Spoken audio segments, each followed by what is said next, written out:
Through operation of the city halls, how the city works. We belong to the city, we're the people in the cities, The freedom is for all of us, It's not entitled to the one specific group that need to be able to run the other people. Though we may come from different countries of origin, though we may speak different languages, though we may be of different religions, there are a few things that we can agree on. We all want a quality education for our children. We all want safe, affordable, healthy housing. We all want access to health care. People are being evicted for, unreasonable, valid reasons. And because you don't have a proper language barrier between the landlords and the tenants and the refugees, we really don't know these language games, I shouldn't be saying that. Having 8 patients is not okay to take care of, They're all sick. They all need something. I'm not finishing passing my med pass until like 12 o'clock. We didn't have urinals. Sometimes the beds don't work, which is ridiculous because we can't put the bed alarm on someone. How are we going to know they're going to get up, I went to even empty a urinal and get a patient cleaned up, and there weren't even gloves. And that wasn't even just in that room. I went to a neighboring room and there weren't gloves. So then I went to my cart where I was having my medications and there weren't gloves. When that our fight here is not only for here, but it's nationwide to help healthcare. So it does make us feel better that what we're doing is bigger than us. So it, makes us a little prouder for what we're doing. Right down, Byron Brown. And as we drive down a little further, you're going to start seeing the houses get nicer and nicer. Here in North Buffalo, there's a big right down Byron Brown sign. So now we're on the east side of Buffalo. Definitely more impoverished, majority black. India Walton sign. Less signs in general, but you can see vacant lots. It's definitely not where we just were. 15-minute drive. Very few neighborhoods in Buffalo and in the Buffalo area have seen as much decline as a result of deindustrialization and white flight and suburbanization and frankly disinvestment from City Hall. And I think that one of the reasons India Walton has captured people's imagination is that it's time now to refocus our energy on forgotten people and unforgotten neighborhoods. He moved here for college, and right out of college he went into politics. He was an aide, and then he was a city councilman, and then he was a state senator and a mayor. So he's like very much a conventional establishment candidate. And India is a nurse. She's somebody who has endured poverty, was a mother at age 14, escaped a violent, abusive marriage.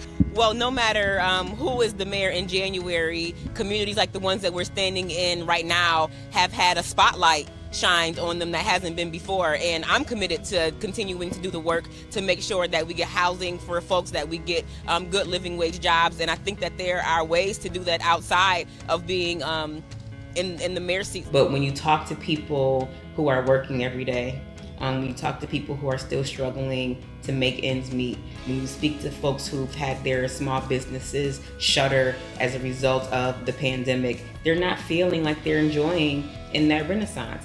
What are we doing for the little guy who tends to be the majority of us in Buffalo? Buffalo is, like you said, the third poorest city of its size in the nation. When a building raises your property's value and it does not get taxed, who pays the taxes? You do, right? And we had a lot of great ideas, and he was in the way of every single one of them. And I'm just so proud of her for being the one to step up and say, you know what? We're not going to struggle anymore. We're going to win, and we're going to run this city out of the abundance that is here, the 8,000 lots being used for food, fruit, whatever people in those neighborhoods want. First and foremost, like throughout the pandemic especially, we've been called essential workers.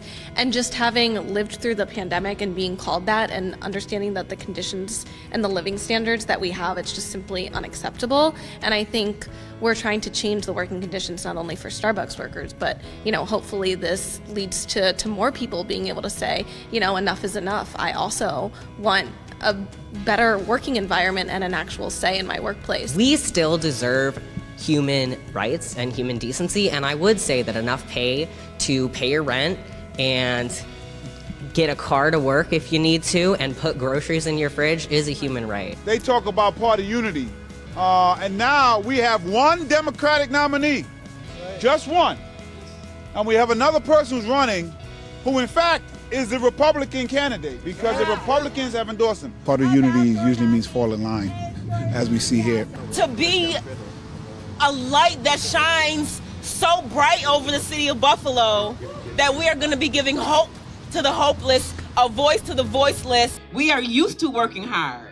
We are moms, we are dads, we are hairdressers and teachers and small business owners. We are warriors, right? We are used to doing it the hard way because nothing has come to us easy. And I'm committed right now to you today, to this entire community, that I'm not going nowhere. I grew up on William and Jefferson. You know, there was a time in my life where I used to be like, I'm a whole RN. I still am. I'm a whole RN. I can go make my money and mind my business. But because I'm motivated by things other than money, I have an assignment. There's opportunities out here. We can't continue just blaming someone for the reason why we're not. Well, you don't need to blame, but you have the power to elect. So if somebody's been mayor for 16 years, it might not be completely his fault, but if poverty is the same as it was when he came in, if child poverty is worse, I mean... I get what you're saying. It's mindset. It start with the mind. It sounds like you're blaming the people who are poor for not rising themselves out of poverty when the mayor has been basically handing city services, tax revenue, whatever, to wealthy donors rather than investing in those poor communities. I won't say I blame all the residents, but listen, you know, I'm tired, especially the brown and black community. We're not, I don't think we're oppressed. People probably agree with you on everything, but you're not giving them a reason to say that would be a better place for us to be in. Right. You're giving them like the accolade that I can change things. We've heard people can change things all the time. And why not explain the reason you don't have a working sewer system, the reason you don't have transportation services, the reason you can't drive in the street because your tires will go flat, is because this man or woman is selling you out. That's it.